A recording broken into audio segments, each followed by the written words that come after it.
Hi, and welcome to CSCMP's Member Mondays. I'm your host, Tim Pajak, and I'm the Membership Engagement Manager here at CSCMP. Today, we're very delighted to have Heather Lane, Director of Sales and Operations Planning at Ulta Beauty. Heather has been at Ulta for about 4.5 years after a decade at Caterpillar in various inventory, logistics, supply chain, and project management roles. And Ulta is a corporate member of CSCMP. Heather, welcome and thank you for your CSCMP membership. Absolutely. Thank you for having me today, Tim. Heather, why don't we start with you were sharing a little bit about your current role at Ulta. Tell us about that. Sure, absolutely. So I've had the honor of leading the sales and operations planning team at Ulta Beauty for the past couple of years. I've actually been on this team for my full time at Ulta, kind of worked my way up through that team. But what we do specifically in sales and operations planning is we gain alignment on some of the key enterprise decisions, understanding really what does this cost, what is our trade-off, what's our risk and opportunities. So my team's essentially that facilitator between our cross-functional partners to make those key enterprise decisions, which is really great because it allows myself and my team to have enterprise-wide collaboration. So although we sit in supply chain and we obviously wear that supply chain hat, we do get that opportunity to communicate and collaborate across the enterprise daily, which is what makes, I think, this role so exciting. Tell me, what's the biggest challenge you're facing on the job, and how are you managing it? And actually, I noticed on your Meet a Member profile, which at the time that we're recording this, I think it's going to be published very soon. So this is really good timing. So biggest challenge you're facing on the job now, or how you're managing it? What's the biggest challenge you've had in your career, and how did you overcome that? So it's kind of a two-parter. Sure. Good question. So I think the biggest challenge in this role in particular is retail is a constantly changing environment, and Ulta Beauty moves very quickly, and we obviously have to be up to date on trends and the newest products, right? And making sure we have what we need for our guest where we need it. So for my team, it's being constantly aware of what is our contingency plan if this plan does not go like we expected. What are those scenarios that we need to run and to get in front of our leadership team to gain alignment so that we're ready if things don't go as planned. So that's just a constant challenge because you're going through planning and prioritizing on a daily basis and saying, what does the business need now? And that may look very different from what does the business need a month from now. So we're constantly kind of evolving that and coming up with a way to do it, if you will, and a way to make it more comprehensive. The biggest challenge I faced, I think, in my career was probably my transition from manufacturing into retail. It just is night and day different, and in all the best ways. I'm so glad I've gotten to work on both sides. But manufacturing, you have your bottlenecks and your constraints that are very specific, and you can see them within your assembly line of here's where I can improve, right? And I can save 5 minutes in this process. With retail, and when you're in S&OP and planning, it's not as straightforward, right? There's obviously throughput that our DCs can manage and that you have to communicate back to the sales team. But there are ways to work around that more consistently than, say, an assembly line that you're building a tractor, in my case. So just transitioning from that longer paced environment of a lead time of maybe a project having a year-long lead time to something that's really fast-paced within retail was challenging, but also really exciting at the same time and allowed me to dive right into Ulta Beauty. Yeah, I'm glad you mentioned that. I had this on my punch list of things to ask you. What was that transition like going from, a heavy equipment manufacturer, serving B2B customers to, I guess Ulta, you probably have some B2B customers too, right? Beauty shops, Sure. but Sure. primarily, right? A cosmetics company that's a consumer products company. So what was that transition like? It was as challenging as you might think it would be, right? All of the things that I was used to in regard to communicating with our guest, having that direct impact on our guest. At Caterpillar, we called them customers, right? Or our dealers. And then within Ulta Beauty, it's our guest. I think what I love the most about the transition is I have a tangible impact on our guest experience on a daily basis. And I can walk away at the end of the day and say, I did this and that directly impacted these guests, right? And so to be able to just kind of be in that right size company to feel like you're making that type of impact is really beneficial.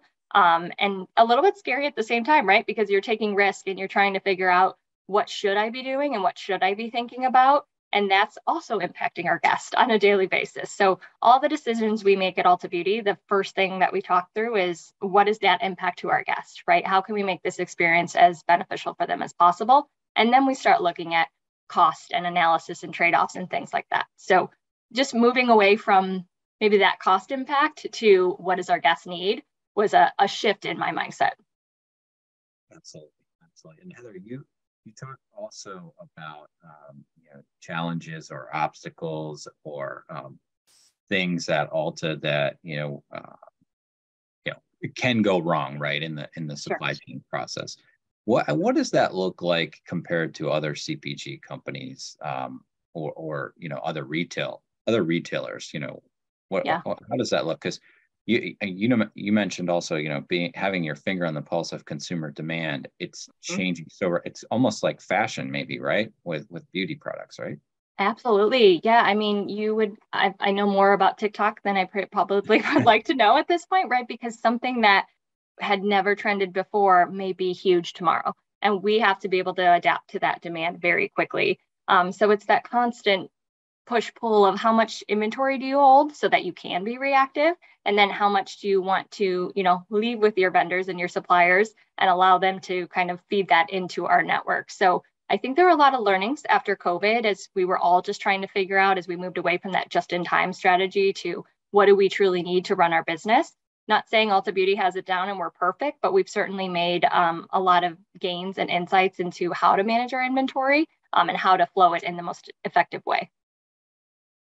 Is there any seasonality in that space? Like, because I'm thinking it's spring right now here in the Chicago area, and I remember years ago I worked for an ocean carrier, and one of the things that one of our bigger customers was Home Depot, and we always talked about how the spring season for Home Depot was so huge with grass seed and products like that, lawnmowers, and even a small delay can throw things off to the competitor.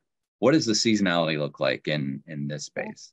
That's a really great question, because that's one of the challenges I think about working in beauty is that we constantly have promotions that are occurring within our landscape. So of course, like every retailer, holiday is biggest for us, right? That's our Super Bowl. So that October, November, December timeframe, that's just, critical that we nail that. And it takes us a solid year to plan for that. And every holiday is very different in regard to, like, look back at 2020 versus the holiday we just had, very different contingency plans. Let's just say that, where we at Ulta Beauty have some what we call tentpole events. So our events that are really critical for our sales outside of holiday. And those happen, every 3 or 4 weeks, and then they'll last 2 or 3 weeks, and then we'll move on to the next thing. So you're constantly working with our merchant partners and our marketing partners on what does that look like? How much volume does that drive? How should we plan in the DCs? So yeah, it's very cyclical, our business, with that very big peak come holiday season. Okay, so this is a good launch point to the question I try to ask everybody that comes on the Member Monday series. Technology, right? It's a hot topic right now with AI and ChatGPT and so many more things that are happening. Sure. Someone told me a couple of weeks ago that things are changing so rapidly that during the 15 minutes that we were having a conversation, there was that many more new things that were rolled out in those 15 minutes. So, what technologies, what trends, disruptive forces, what's big that's impacting either Ulta or your world of supply chain? Yeah, that's a really great question, right? And something that we're all constantly thinking about. And to your point, it's changing on a constant basis as well. So for us at Ulta, the way we've approached it is really taking that enterprise view and looking at what should we invest in that's best for the enterprise, even outside of just supply chain, right? We're doing a pretty large supply chain transformation right now within our DC network to really automate and make our DCs more efficient, right? Which we're all trying to do if we have any distribution centers in our network. But outside of that, when we look at kind of that holistic enterprise view, We're working on an integrated planning tool right now that's across the company. So, that's all about machine learning and AI technologies and how can we make the data more readily available so that we can make quick decisions for the company. So Alta's grown very quickly, and we've, just look at any indicators of Alta, and we've also grown our people and our talent very quickly. And so now we're really saying, what do we need to continue to grow with that success over the next 10 years? And we're putting a lot of time and investment into that. But to your point, as things are changing, we do have to kind of solidify plans and say we're moving forward with this. Otherwise, you'll constantly be chasing your tail. Exactly. Let's take a little jump backwards in time, and I want to kind of pivot, talk about your career, specifically. So, how did you get first introduced to supply chain? What brought you into this world? I often say most of us that have been, working in it for a while now, we kind of fell into it, right?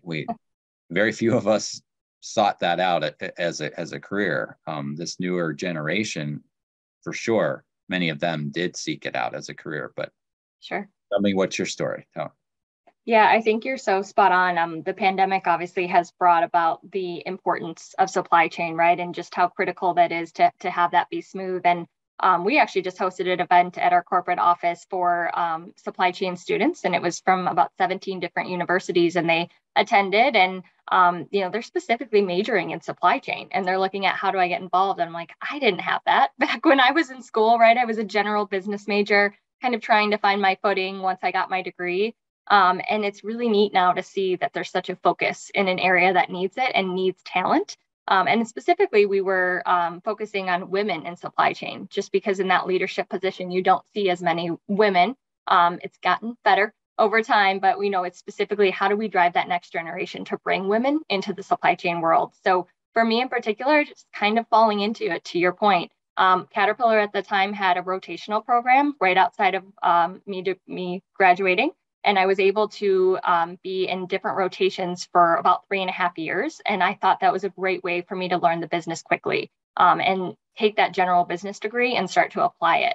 So for me, that's how that happened. And it all worked out. And I've been in supply chain since, and I really kind of fell in love with the process and the process improvement that supply chain offers. I love that story. I mean, it's really cool because you think about it, and all it was just being exposed to this area, and you fell in love with it, right? Yeah. Like, maybe that's all it takes, is just awareness of this as a potential field. I mean, we're constantly looking at things at the CSCMP level of, how can we work with college students and even high school students? We have some really cool programs coming down the pipe with trainings and training to jobs and internships that can expose some of these students. And frankly, we have some work that we're doing with junior achievement, where we're talking to kindergartners about supply chain. So it's a long time horizon, but I think it's great that Alta's doing that as well. You guys are ahead of the game for sure with that. What is something that you would say with your CSCMP membership that's been impactful in your professional journey? I would have to say probably two things. One is definitely the network that we've grown. We have, I don't know how many members of Alta that are involved with CSCMP. Quite a few of us go to different events and are members. But outside of Alta Beauty, obviously the goal for me as I joined this organization was, how do I externally network? How do I stretch myself to think about the business differently, right? You're so ingrained in your day-to-day business. You don't always take a step back to say, is this best practice? What else can I do? What else should I be doing? How should I look at my business differently? And so I've been able to get network that is specifically in my field, right? I found S&OP experts. I found those in retail. I found those that made the transition from manufacturing to retail. So it really allows you to be a part of an organization that you can pull from based on where you're at in your career. And then the second piece of that is, it's allowed me to challenge myself in a different way. So something I've done, I've made a few friends that actually teach and are professors in universities, and actually been able to be a part of their S&OP classes. And myself and my team have gone to those classes together. and shared a little bit about Ulta Beauty, about supply chain, why they should join supply chain, right? Some of that promotion again. So that's really the two biggest things I've taken away, is challenging myself and then also looking at my external network outside of Ulta Beauty. Thank you for sharing that. I appreciate it. We are starting to run short on time, but I did want to make sure before we go, what's something I didn't ask you that you'd like other CSCMP members to know about? I would say, why you want to join an organization like CSCMP. There's so many out there in supply chain, and I think you really want to focus on quality over quantity. So, being part of 10 organizations is wonderful, but if you're not doing anything within those, it's not worth it.